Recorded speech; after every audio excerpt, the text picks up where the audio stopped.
Let's dive into something that might hit close to home. Why is it that some of us just can't go with the flow when something doesn't add up? You know that feeling, right? You're at a meeting or just hanging out with friends and some new rule or trend comes up, and while everyone else is just nodding along, there's this little voice in your head just screaming, but why? Yeah, it's that little bit of friction inside that feeling that something is just illogical, inconsistent, and it's not that you're trying to be difficult, you just genuinely don't get it. Everyone else seems totally fine, but for you it's like a puzzle piece that just won't fit.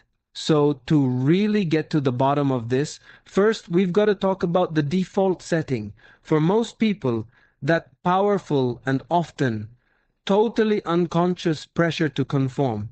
See, for most of human history, fitting in has been a super important survival instinct. Going along with the group well, it builds the social bonds we all need. It feels safe, strength in numbers. And honestly, it's just easier. It takes way less mental energy than questioning every little thing. It's the path of least resistance for really good reason. Or what this all boils down to is a simple trade-off.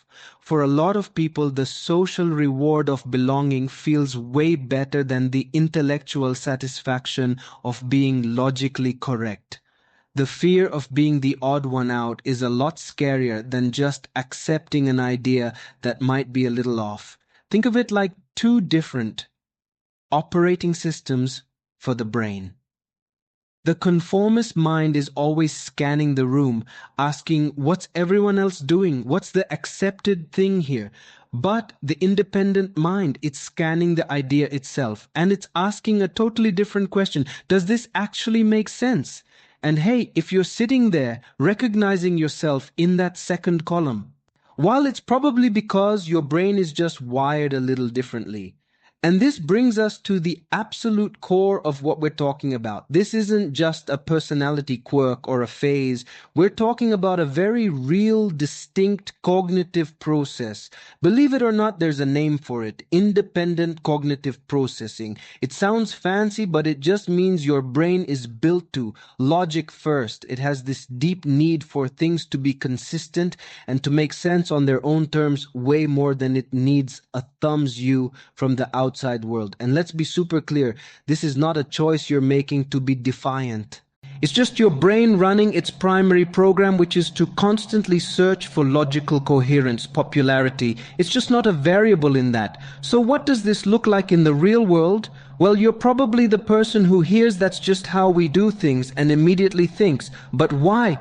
You need proof. You can't just be handed a conclusion. You have to build the argument yourself, piece by logical piece and an illogical rule. It just feels fundamentally wrong, like a terrible out-of-tune note that you just can't ignore.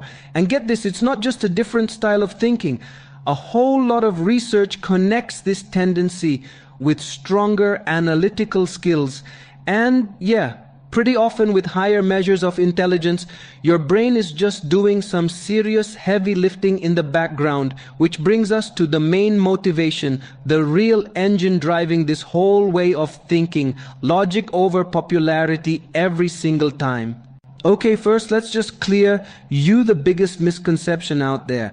People who think this way often get labeled as rebels or contrarians, just trying to be difficult. But that's missing the point completely. The goal isn't to be different just for the sake of it. The real driver here is a deep fundamental need. For things to be coherent, an idea, a system, a rule, it has to pass an internal logic test. If it doesn't, your brain literally can't file it away as accepted. It's a need to understand, not a desire to argue. It's like your brain has this little three-step process. It runs automatically. 1. You encounter something new. 2. Your brain immediately runs a diagnostic, scanning for any logical flaws. And 3. If it passes, cool, it gets integrated. If it fails, well, that's when the questions start. Oh, look, if you take away just one thing today, please let it be this.